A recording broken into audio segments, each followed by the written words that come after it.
आप सभी भाई बहनों का आज की आध्यात्मिक ज्ञानात्मक चैनल की कक्षा में बहुत बहुत स्वागत है। आज की कक्षा का विषय है चंचल मन पर नियंत्रण।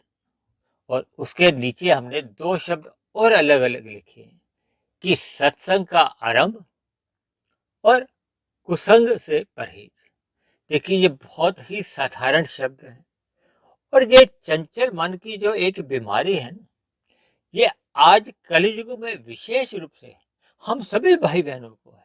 किसी को कम है, किसी को अधिक है, लेकिन इस बीमारी से कोई अछूता हो ऐसा बहुत ही कम देखने को मिलता है।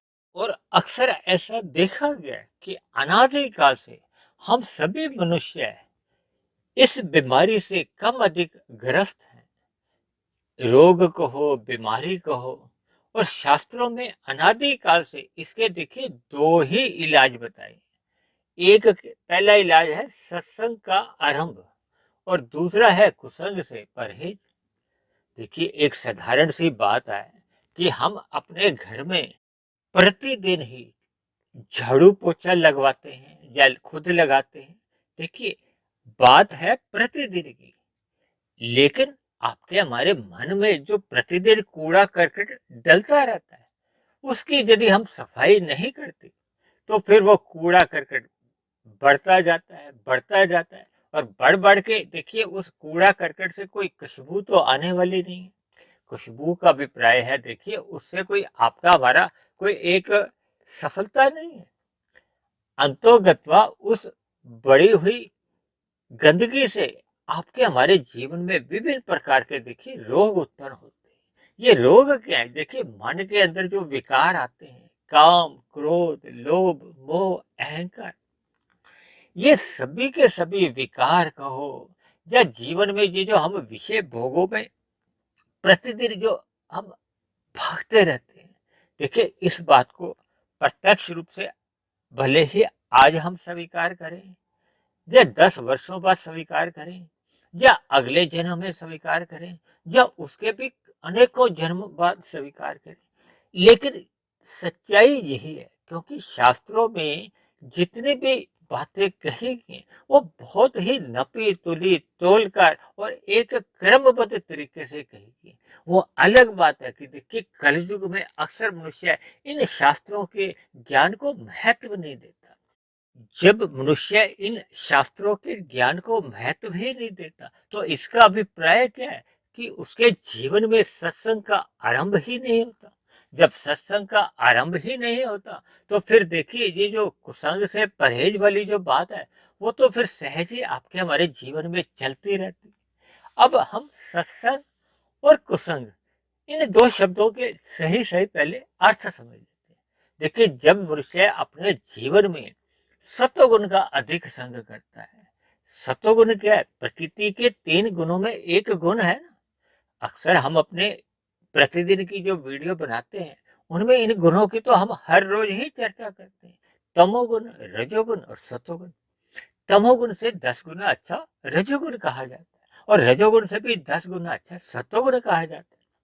और इसी बात को आगे बढ़ाते हुए मैं विशुद्ध सत्वगुण जो कि परमात्मा के लिए कहा जाता है उसको मैं सत्वगुण से भी 10 गुना और अधिक अच्छा कह देता हूँ बात को समझाने के लिए। और इसी बात को मैंने देखिए अंकों से भी परिभाषित किया है। तमोगुण को 1, रजोगुण को 10 और सत्वगुण को 100। और इसी आधार को बढ़ाते हुए विशुद्ध सत्वगुण जो कि परमात्मा के लिए, देखिए मैं परमात्मा को किसी अंकों से तो परिभाषित केवल समझाने के लिए कर रहा हूं ताकि आपको हमें ये जो गुणों का एक गणित है समझ में आ जाए। समझ में आने के बाद ही फिर आपके हमारे जीवन में बदलाव आता है। यानी कि विशुद्ध सत्वगुण जो कि परमात्मा के लिए कहा जाता है उसको मैंने 1000 अंकों से परिभाषित किया। देखिए, मेरे जीवन में ये जो 1, 10, 100, 1000 की जो एक मूल सूत्र है, इसी के आधार के ऊपर ही मैंने आज तक जो 685 के आसपास जो वीडियो बनाई है उनका मूलभूत आधार ये शास्त्रों का जो 1, 10, 100 यानी कि तमोगुण से 10 गुना अच्छा रजोगुण, रजोगुण से भी 10 गुना अच्छा सतोगुण, यही आधार को लेते हुए मैंने सभी वीडियो बनाई है। और ये सभी वीडियो प्रत्यक्ष रूप से या अप्रत्यक्ष रूप से आपकी हमारी दिनचर्या में जैसे जैसे हम अपनी क्रियाएं करते हैं, कर्म करते हैं, या आपकी हमारी जो दिनचर्या रहती है, और आपकी हमारी दिनचर्या में देखिए कभी अनुकूल परिस्थितियां होती हैं, कभी प्रतिकूल परिस्थितियां होती हैं, ये सबके जीवन में ही होती है। ऐसा नहीं है कि किसी उद्योगपति या फिल्म अभिनेता हो या राजनेता हो, बड़े से बड़ा चाहे देखिए प्रधानमंत्री हो, राष्ट्रपति हो, किसी भी भौतिक उपाधि से वो सुसज्जित हो, लेकिन सभी के जीवन में देखिए कम अधिक ये अनुकूल या प्रतिकूल परिस्थितियां बनती बिगड़ती रहती हैं। देखिए अनुकूल परिस्थितियां तो सभी को ही अच्छी लगती, क्योंकि आत्मा का स्वभाव है वो सदा ही सुख चाहती है।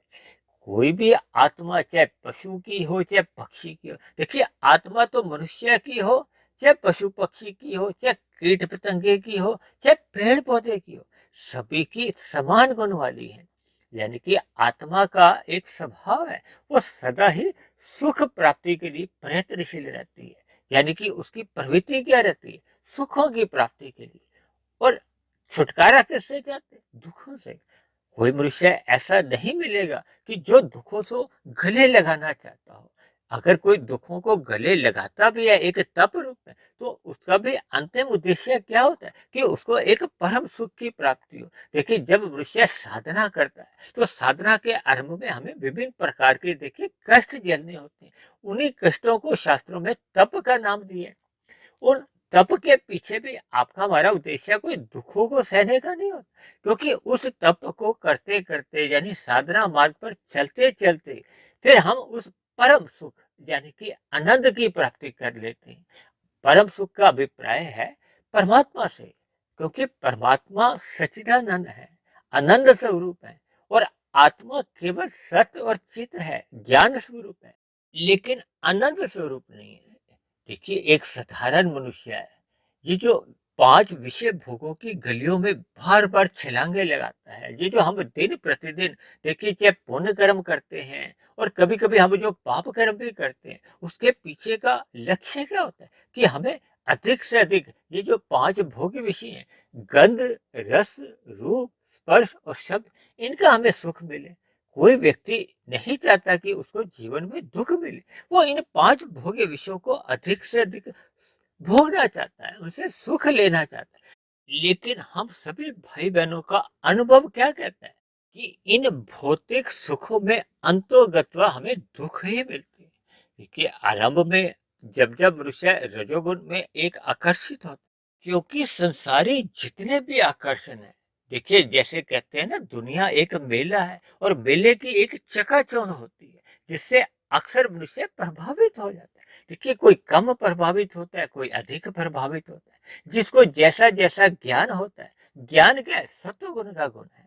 देखिए रजोगुण का गुण है आकर्षण होना, विषय भोगों में वो हमें आरंभ में सुख प्रतीत होती है, हम उन सुखों को चखते हैं, और चखते चखते जब हम उनके व्यसनी बन जाते हैं तो हमारे अंदर एक प्रमाद आने लगता है। प्रमाद आते आते जब हमारे भीतर में एक आलस्य आ जाता है, तो आलस्य में फिर हम उन विषय भोगों की प्राप्ति के लिए कर्म कर नहीं पाते, यानी कि हम अपने कर्तव्य कर्मों से विमुख हो जाते हैं। तब ऐसी स्थिति में वो फिर अन्य मनुष्यों के या अन्य मनुष्यों के साथ छल कपट चतुराइयां करता है, हेरा फेरियां करता है, ताकि उसको विषय भोगों की जो एक लत लग चुकी होती वो उनको लगातार मिलते रहे। इसी के लिए तो देखिए वो मनुष्य फिर पाप कर्म करता है। यानी कि आरंभ में जब हम रजोगुण में रहने के एक अभ्यस्त हो जाते हैं, हमारा आपका स्वभाव बन जाता है, तो फिर वो भोग विषय ही आपको हमें तमोगुण में गिराते हैं। जबकि प्रकृति का एक और स्वभाव है कि हम जो भी सुख चखते हैं वो आरंभ में हमें अधिक सुख देता है, वही सुख फिर अगले क्षण हमें कम सुख देता है। देखिए आप पहला रसगुल्ला खाते हो तो आपको अच्छा लगता है, सुख की प्रतीति होती, लेकिन दूसरा रसगुल्ला खाने के साथ ही आपको उतना सुख नहीं मिलता, और तीसरा रसगुल्ला खाने पे सुख और भी कम हो जाता है। और चौथा पांचवा रसगुल्ला खाने की आपके हमारे अंदर इच्छा ही नहीं रहती। और यही हाल देखिए आपके हमारे भोग विषयों का है। मनुष्य एक भोग विषय से जब एक रुक जाता है, यानी कि वो थक जाता है, या दूसरे एक अर्थों में आप ये भी ले लो कि आपकी हमारी भोग्य इंद्रिया उस विषय भोग को भोगने में असमर्थ हो जाती है। तब ऐसी स्थिति में क्या होता है कि वो दूसरे विषय भोग का संग करता है। यानी कि जब तक उसके स्थूल शरीर की इंद्रियां कार्यशील रहती हैं, उनमें एक शक्ति बनी रहती है, तो वो बार बार अपने विषयों के एक स्थिति को बदलता है। कभी एक विषय भोग भोगता है, फिर दूसरा, फिर तीसरा, फिर चौथा। और जब वो थक जाता है तो फिर वो आराम करना चाहता है। देखिए आराम करना भी अपने आप में एक सुख को भोगना ही है। ये जो हम नींद भी लेना चाहते हैं, रात को मनुष्य देखिए विभिन्न प्रकार की तामसी वृत्तियों में जब लिप्त होता है, चाहे वो टीवी पे कुछ ऐसे कार्यक्रम देखता है या अन्य गतिविधियों में जब मनुष्य लिप्त रहता है, और अंतोगत्वा जब वो मनुष्य थक जाता है, क्योंकि देखिए आपके हमारे स्थूल शरीर की एक ऐसी बनावट है, रचना है, कि ये विषय भोगों को अंत तक भोगने में सदा ही असमर्थ होता है। देखिए एक युवावस्था में भले ही आपकी हमारी जो कर्मेंद्रियां हैं या ज्ञानेंद्रियां हैं वो समर्थ हो सकती है, लेकिन जैसे जैसे मनुष्य में युवावस्था के बाद देखिए प्रौढ़ावस्था आती है, वृद्धावस्था आती है, तो आप सब भाई बहन इस बात से परिचित हैं कि आपके हमारे स्थूल शरीर की इंद्रियों में, यानी कि कर्मेंद्रियों में भी और ज्ञानेंद्रियों में भी, दोनों में ही देखिए गिरावट आने लगती है, शिथिलता आने लगती है।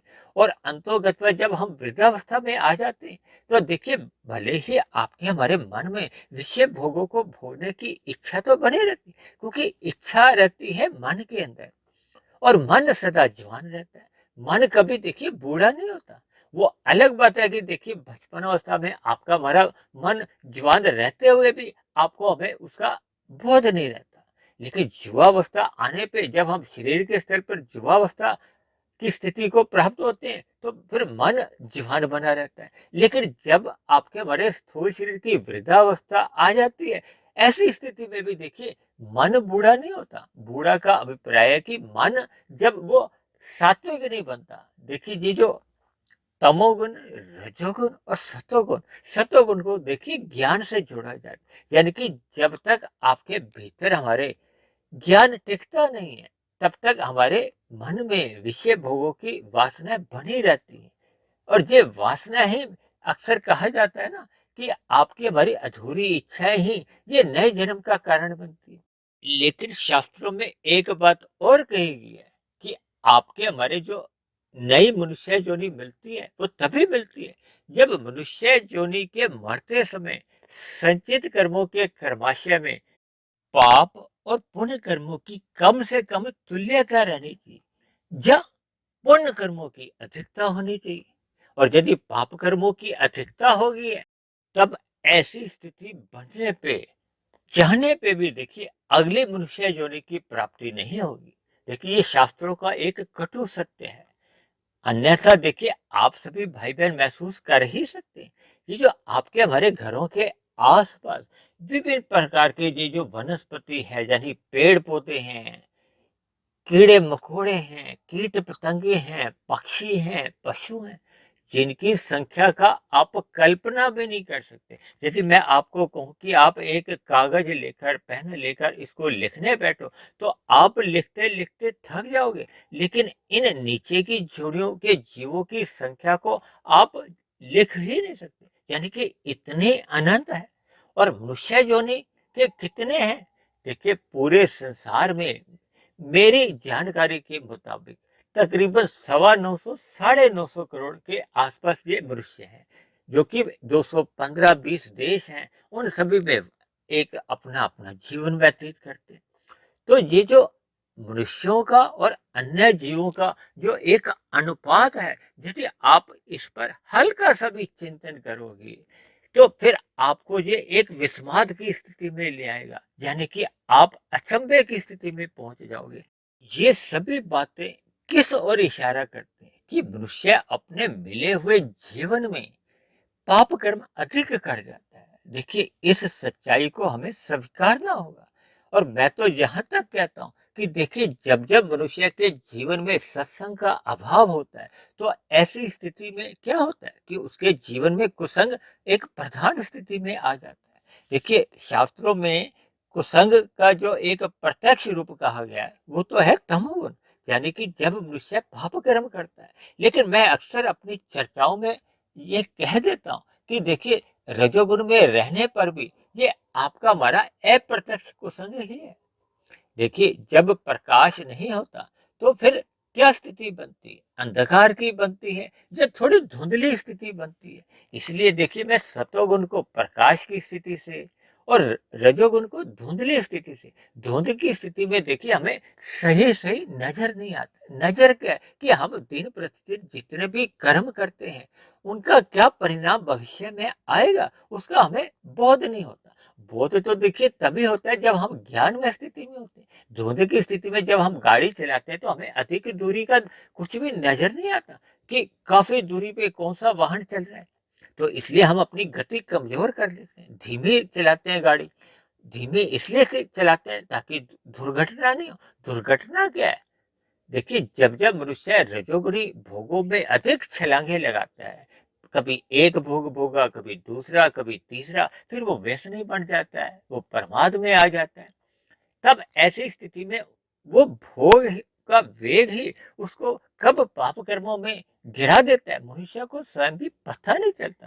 क्योंकि रजोगुण में उसका ज्ञान धुंधला होता है, भ्रम की स्थिति में होती है। इस बात को देखिए, हम जितनी जल्दी स्वीकार कर लेंगे तो आपके हमारे जीवन में सत्संग के प्रति सहज ही एक जिज्ञासा उत्पन्न होगी, एक रुचि उत्पन्न होगी और मनुष्य सत्संग करने लगेगा। मैंने कहा ना, देखिए, चंचल मन पर नियंत्रण, ये मन चंचल का अभिप्राय ये है कि ये बार बार विषय भोगों की गलियों में चले जाता है। जबकि देखिए, शास्त्रों में एक बात और कही गई, ये जो मन और बुद्धि है, ये रचनात्मक रूप से परमात्मा ने सात्विक दिया है, यानी कि इसमें सतोगुण की अधिक अनुपात है। सतोगुण यानी कि प्रधान स्थिति में है, रजोगुण गौण स्थिति में है और तमोगुण अति गौण की स्थिति में। क्योंकि देखिए, आपके हमारे स्थूल शरीर की कुछ आवश्यकताएं हैं। इन आवश्यकताओं की पूर्ति के लिए आपको हमें क्रियाएं करनी होती। देखिए, आपका हमारा स्थूल शरीर बिना भोजन के तो नहीं रह सकता, इसलिए इसकी आवश्यकताओं की पूर्ति करना अनिवार्य है। इसी तरह आपका हमारा स्थूल शरीर जो एक यंत्र की भांति है, थक जाता है। थकने के बाद इसको आराम भी चाहिए। ये आराम कह लो, नींद लेना कह लो, ये तमोगुण के कारण होता है। यानी कि परमात्मा ने जब प्रकृति की एक व्यवस्था द्वारा जो रचनात्मक रूप से जो मन बुद्धि दिया है, वो इंद्रियों के ऊपर एक नियंत्रण के लिए, यानी कि आपके हमारे स्थूल शरीर की इंद्रियां इन विषय भोगों की गलियों में आवारागर्दी नहीं करें। इन विषय भोगों को एक मर्यादा में संग करना है, यानी कि आपके हमारे स्थूल शरीर की केवल आवश्यकताओं की पूर्ति होती है। क्योंकि मनुष्य जोनि को देखिए कर्म जोनि कहा गया, साधना जोनि कहा गया। साधना किस लिए? क्योंकि मनुष्य जोनि पाकर आपके हमारे पास एक पात्रता मिलती है, यानी मनुष्य सत्संग करता करता उस स्थिति को प्राप्त कर लेता है जब उसके कारण शरीर में अज्ञानता के जो अशुद्ध संस्कार हैं, बुरे संस्कार हैं, वो समाप्त हो जाए। क्योंकि आपके हमारे देखिए तीन शरीर हैं जिस पर अक्सर हमारी चर्चाएं होती हैं।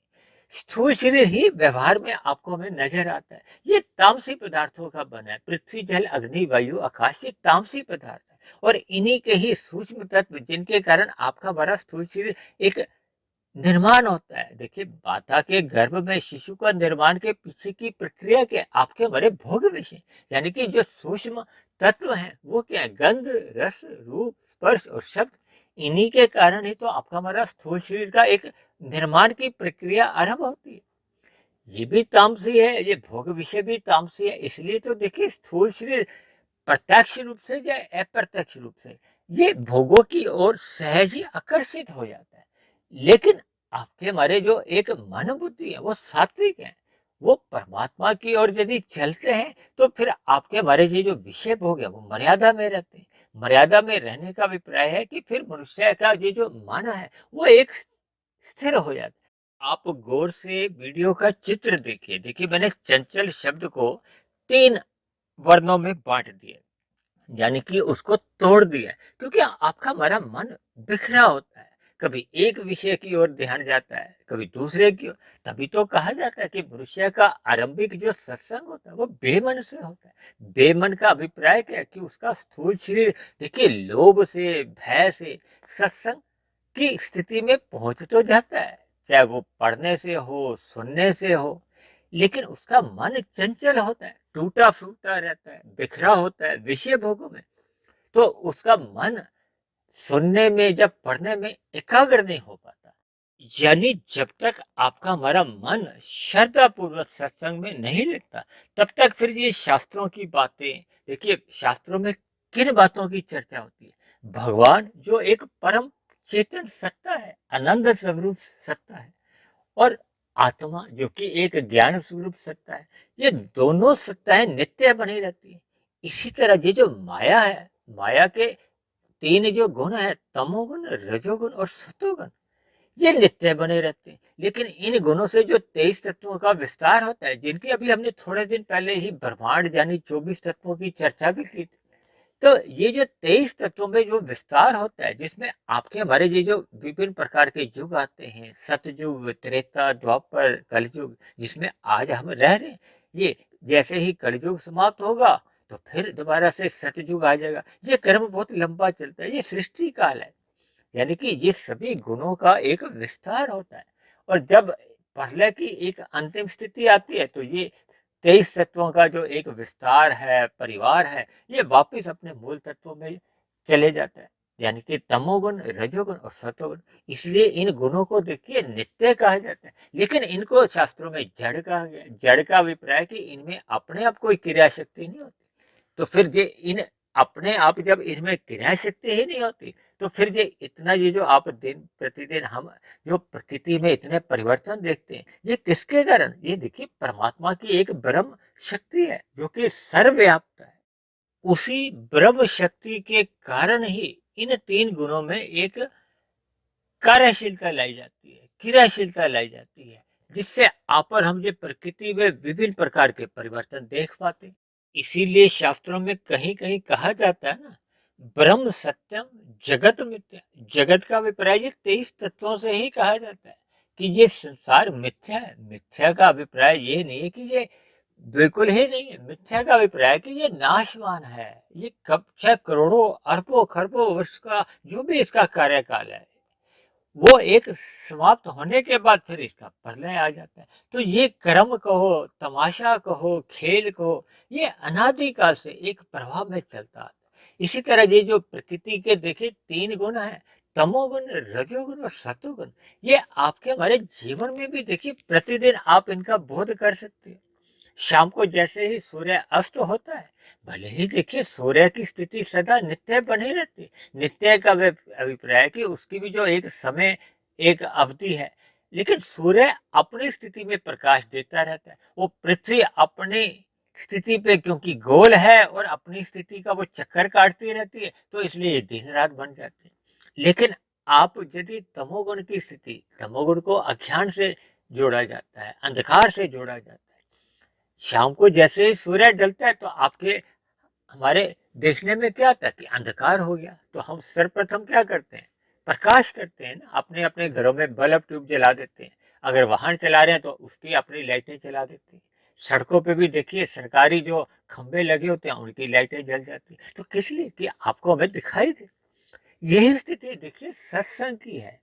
जब तक हमें ज्ञानमय स्थिति नहीं होती, यानी कि आपका हमारा जो विषय भोगों को भोगने के कारण, क्योंकि विषय भोग जड़ हैं, जड़ पदार्थों को जब विषय भोगता है तो क्या होता है कि आपके हमारी आत्मा जो, उसका मूल स्वरूप तो देखिए ज्ञान स्वरूप है, वो फिर आवृत होने लगता है। जैसे सूर्य के प्रकाश के आगे आप देखते हो ना, काले बादल आ जाते हैं, तो उसका सूर्य का प्रकाश अस्थायी रूप से ढक जाता है।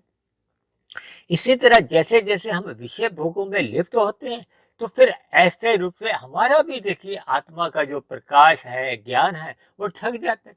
जब ज्ञान ही ढक जाता है, क्योंकि ज्ञान सदा ही परमात्मा की ओर जाता है, क्योंकि दोनों चेतन तत्व। यदि आत्मा अपने मूल स्वरूप में लौट आए, तो देखिए परमात्मा की ओर जाने में उसकी कोई देरी नहीं है। क्योंकि वो तो एक ही जाति के हैं। क्योंकि जैसे देखिए चुंबक और लोहे के कण चिपक जाते हैं, तो ऐसे ही आत्मा परमात्मा का सहज ही मिलन है। मिलन का अभिप्राय कि आत्मा की परमात्मा के प्रति सहज ही सुमुखता बनती है, प्रेम होता है, प्रीति होती है, झुकाव होता है, किसी भी शब्दों के आप समझ सकते हैं। लेकिन ये जो रुचि नहीं है, इसका क्या कारण है कि विषय भोगों के कारण आपकी हमारी आत्मा पर ये विषय भोगों का आवरण चढ़ चुका है। ये आवरण ही हमने समाप्त करना है, और उसी के बारे में ही देखिए आज की हमने पूरी ये चर्चा की है। यानी कि हमने अपने जीवन में सत्वगुण को बढ़ाना है। सत्वगुण बढ़ता कब है? जब हम सत्वगुण का जो प्रकृति का भारी गुण है, कम से कम उसका पहले हम संग अधिक से अधिक करें। देखिए सूर्य निकलने से पूर्व एक समय आता है जिसको कहा जाता है ब्रह्म मुहूर्त। ब्रह्म मुहूर्त प्रकृति का एक शुद्धतम समय होता है जी, 2 घंटे 40 मिनट का होता है। क्योंकि 24 घंटे के दिन रात हैं, 3 गुण हैं, 8-8 घंटे तीनों गुणों के हिस्से में आ जाते हैं, और प्रत्येक गुण की देखिए 3 स्थितियां होती हैं। तो ये जो सूर्य निकलने से पूर्व की जो सतोगुण की एक शुद्धतम अवस्था होती है, इसीलिए इसको ब्रह्म मुहूर्त कहा जाता है। ब्रह्म शब्द परमात्मा के लिए आता है, मुहूर्त शब्द समय से जोड़ा जाता है।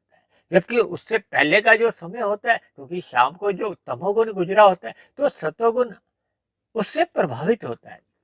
और सूर्य निकलने के 2 घंटे 40 मिनट बाद जो गुण आने वाला वो तो रजोगुण है। फिर संसारी विषय भोग, संसारी भाग दौड़, इसमें मनुष्य का जीवन एक सहज ही आकर्षित होने लगता है, क्रियाएं होने लगती। तो फिर वो अगला जो सतोगुण है वो रजोगुण से प्रभावित होने के कारण कमजोर होने लगता है। जो सूर्य निकलने से पूर्व की जो ब्रह्म मुहूर्त की स्थिति है, तभी तो कहा गया कि मनुष्य को इस ब्रह्म मुहूर्त का सदुपयोग करते हुए अपना सत्वगुण बढ़ाना चाहिए।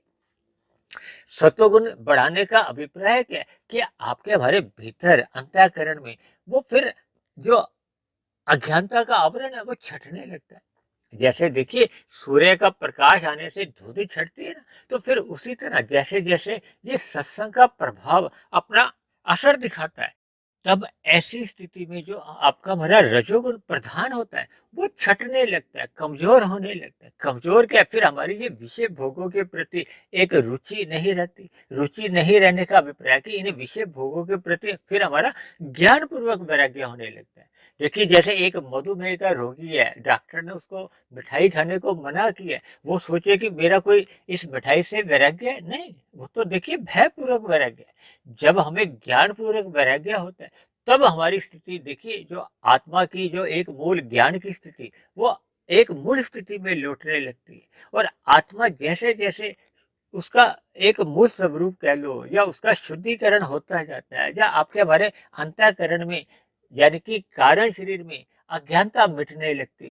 अज्ञानता यानी कि ये जो राजसी और तामसी जो संस्कार होते हैं ये छटने लगते हैं। देखिए मैंने जब इस वीडियो का आरंभ किया था तो मैंने 2 शब्दों का भी इस्तेमाल किया था। देखिए झाड़ू पोछा, ये बहुत साधारण से शब्द है, लेकिन इससे हम इतनी अधिक शिक्षा ले सकते हैं कि हमें शास्त्रों का ज्ञान होने लगेगा।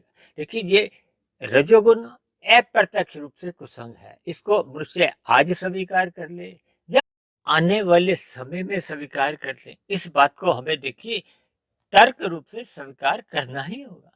और तमोगुण ये देखिए प्रत्यक्ष रूप से कुसंग है, यानी कि हम जब जब पाप कर्म करते हैं, अन्य जीवों को पीड़ा देते हैं या विभिन्न प्रकार के निषेध कार्य कर जाते हैं। देखिए शास्त्रों में विधि विधान और निषेध शब्द कहे गए ना। विधि विधान क्या है, जो शास्त्र में हमें कहा गया कि ये कर्म आप कर सकते हो, उन कर्मों को करने से हमें किसी भी प्रकार का पाप नहीं लगता। लेकिन उन पुण्य कर्मों से भी देखिए हमारा कोई एक आध्यात्मिक उन्नति नहीं होती। आध्यात्मिक उन्नति तो मैं अक्सर इस बात को जोर देकर कहता हूँ, जब मनुष्य सतोगुण में स्थित हो जाता है, सतोगुण से जब विशुद्ध सतोगुण यानी कि परमात्मा को पाने का ही उसका लक्ष्य बन जाता है, उस स्थिति विशेष से जब वो उस यात्रा पे निकलता है तो वो उसकी एक साधना है, आध्यात्मिक यात्रा है, जिससे फिर आपके भरे ये जो बंधन है, बंधन क्या है, ये जो गुणों के बंधन है ये फिर कमजोर होने लगते हैं। अन्यथा ये प्रकृति के 3 बंधन ही जैसे जैसे हम बंधते जाते हैं, जैसे जैसे हमारे आपके कारण शरीर में कर्माशय बनता जाता है, उस बने हुए कर्माशय के आधार पर ही फिर हम 84 लाख प्रकार की योनियों में बार बार जन्म लेते हैं, फिर वहां मृत्यु होती है। देखिए नीचे की योनियों में क्या है, पाप कर्मों का क्षय होता है।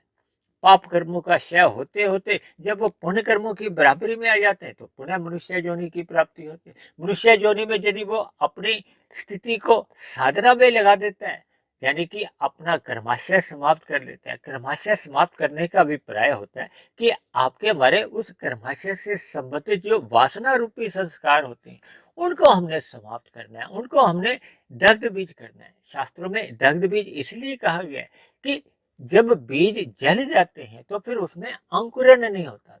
अन्यथा क्या होता है कि आपके हमारे कारण शरीर में बुरे संस्कार, वासना के, भोग के, कोई भी कह लो, वो बने रहते हैं, उसी के ही मन बुद्धि में फुरने उठते रहते हैं। वो फुरने फिर स्थूल शरीर की कर्मेंद्रियों, ज्ञानेंद्रियों द्वारा हम सुख भोगते हैं या नए कर्म करते हैं, तो फिर कर्माशय बनता है। तो ये पूरा का पूरा जो एक चक्र है परमात्मा का बनाया हुआ, ये अनादिकाल से, देखिए इस चक्र को जब तक हम नहीं तोड़ेंगे, यानी कि जब तक हम स्थूल शरीर के रहते रहते कारण शरीर, जिसका नाम ही देखिए कारण है, ये जो कारण रहने पे ही देखिए कार्य होता हुआ दिखाई देता है। इसको तो आज का विज्ञान भी स्वीकार करता है कि किसी भी कार्य के पीछे कोई ना कोई कारण होता है।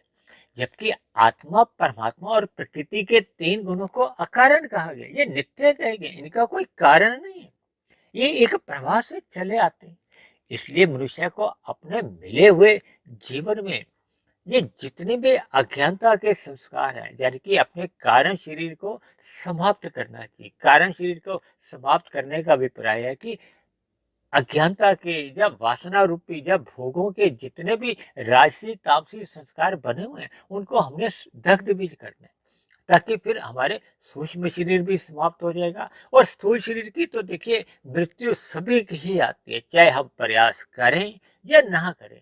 हमें प्रयास केवल जो करने होते हैं वो केवल कारण शरीर को समाप्त करना होता है। जब कारण समाप्त हो जाता है तो फिर आपके हमारे जन्म मरण का जो एक कार्य बार बार स्थूल शरीर के रूप में मिलता रहता है या होता रहता है, फिर वो समाप्त हो जाता है।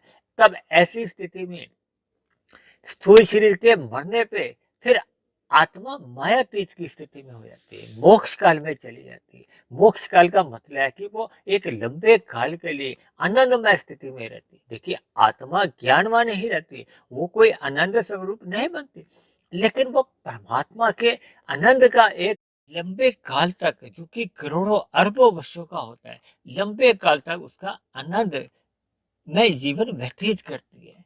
शास्त्रों में कहीं कहीं ऐसा भी कहा गया है कि भौतिक शरीर के स्थान पर फिर उसको एक आध्यात्मिक शरीर की प्राप्ति होती है। उस आध्यात्मिक शरीर में ही उसको वो एक लंबे काल के लिए उस आनंदमय स्थिति का बोध रहता है।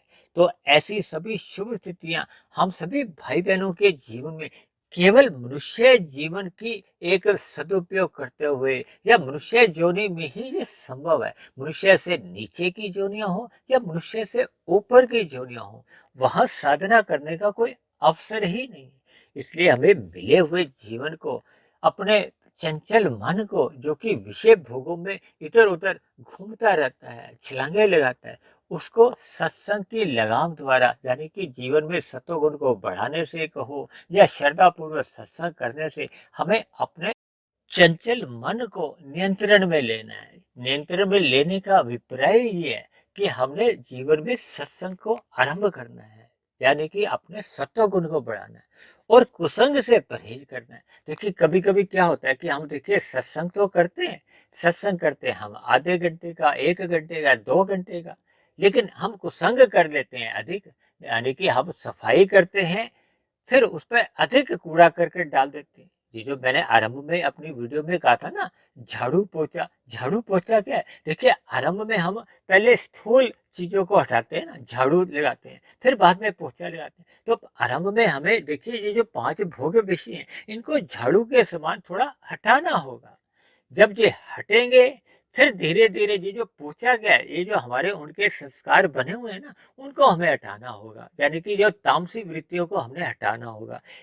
ये निरंतर बने रहने से, यानी कि हमने नया कूड़ा इकट्ठा नहीं करना, यानी कि कुसंग से क्या होता है कि हमारे मन बुद्धि में फिर वो नया कूड़ा आने जाता है।